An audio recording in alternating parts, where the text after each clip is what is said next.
So before I get started with this video, I would like to apologize for a couple of things beforehand. First off, um, there's been a bit of a lack of uploads, or just the upload schedule has been really wacky over the past couple of weeks and or months, and the reasoning for that is because, well, school started for me back in August, and school's a bit different this year because instead of learning over a computer, we're actually going in person. And if I'm being completely honest, I haven't done anything like this for, I'm going to say, maybe 18 months now. So, yeah, I'm trying to balance out my time between this YouTube channel and dealing with all the schoolwork that I have to do and really just being at school as well. So, yeah, that still might be a little bit wacky from here on out, but that's kind of why that's going on. Hopefully that's gonna improve soon, but it's still something that I'm still trying to get adjusted to. So if things are a little bit off because of that, that's probably why. So another thing I would like to apologize for is the fact that I have not made a commentary video in months. In fact, I believe the last time I made one was back in early June, and that was because of all the new information that was being released for a Starless clan. And the only reasoning I can give for this is that there's just been a lot of stuff going on in life. I did have plans on making more of them back in the summer, but unfortunately life got in the way, and I've just mostly been having to deal with a lot of stuff since June. That's been making it a bit difficult for me to really make any content like this, because for me personally it takes at least a few days where I don't have much audio in the background where I can actually make my commentary videos.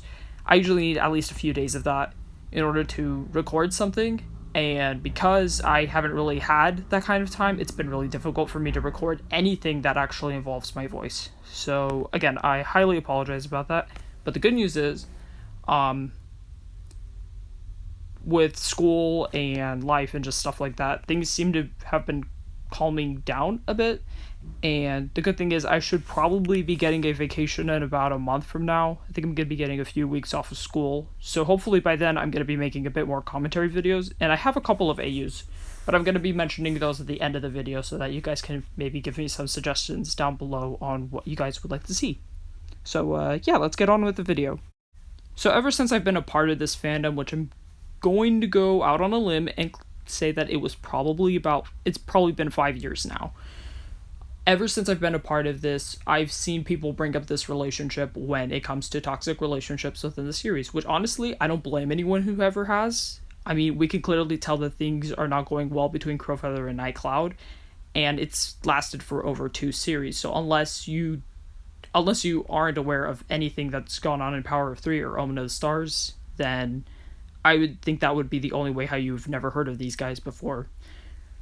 But anyways, I'm not necessarily here to talk about how toxic or how abusive their relationship is, because I'm going to be completely honest. I have not read the entirety of Power of 3, and I have never read any of the books in Omen of the Stars.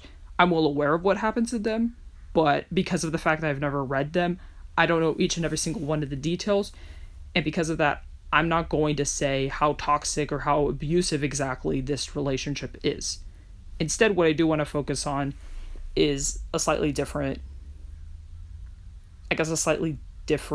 topic that comes up with this couple specifically. I tend to notice that a lot of people will either side with Nightcloud or with Crowfeather when it comes to this relationship. And I respect people's opinions on this. But what I'm here to do is simply to bring in a new perspective onto this relationship, not mostly to say who is right and who is wrong, but instead I want to specifically bring up a new perspective on how this relationship even came to be, because in my opinion, this wasn't something that necessarily came up out of the blue, and I don't think it was written at the very last minute, although, I don't know, seeing how Erin Hunter is, it could have been something that was pulled off at the last minute. But anyways, what I'm here to do is simply bring up my own perspective on why this relationship really wasn't made to last ever since it started. It wasn't something that snowballed into this kind of thing, but there were there were things that were with each character that weren't going to make this relationship work well, and I would like to bring that up with not just one character, but both characters, to really show you guys why this relationship was never going to last in the first place and how it became so toxic. So first, I'm going to be explaining about how the relationship ended up being toxic on Crowfeather's side, simply because we actually know more about Crowfeather's past than we know about Nightcloud's past in terms of who exactly they were before this relationship.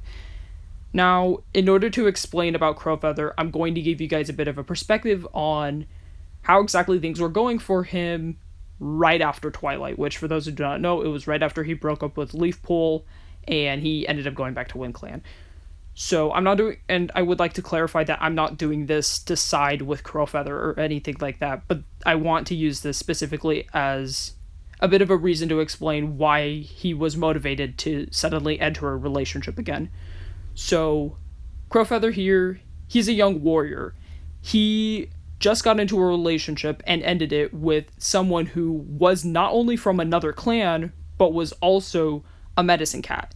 And the fact that he tried to run off with her, and it was very clear because he was gone for over 24 hours, well, his clan's not going to be very happy about that. And on top of that, everyone in his clan knows that it happened. So clearly it shows that he isn't a very loyal warrior, and the fact that he's also a pretty young warrior, well, chances are he could get kicked out pretty easily. Even if he was a supporter of One Star, it's still pretty likely that because of how young he is and essentially how replaceable he is, he can be kicked out pretty easily. So, of course, Crowfeather is going to try to look for a way to stay behind. And again, I'm not saying that this is justified in any way, but this is mostly his kind of motivation or reasoning as to why he would want to stay. Now that we got that out of the way, I guess what I'm trying to say is, in his mind, a mate would have probably been the quickest and the easiest way to show his clan that he does want to stay, and that he is a loyal warrior. Now I'm going to go in and explain why exactly he chose Nightcloud out of all the other cats in the clan. So while I can't confirm anything like this because we don't know much about their actual relationship before they were romantic partners, I do know that in Crowfeather's trial, right after they ended their relationship, they decided to be friends, just friends, and that actually ended up going really well for them, which surprises me because a majority of the time, most people don't usually end up in a super toxic relationship and then are able to go back to being friends so suddenly right after a breakup. So that kind of caught me off guard, and it actually made me start to believe that it was possible that before they were actually supposed to be a couple, I think they actually might have been friends beforehand. And another thing that kind of confirms my suspicion a bit is the fact that it was determined, I don't know if it's supposed to be a trivia fact, I don't know if it was directly from the Ultimate Guide, although I think it was, I can't confirm that. But it's been confirmed by probably one of the authors that Crowfeather did have feelings for Nightcloud as a friend, but not as a mate.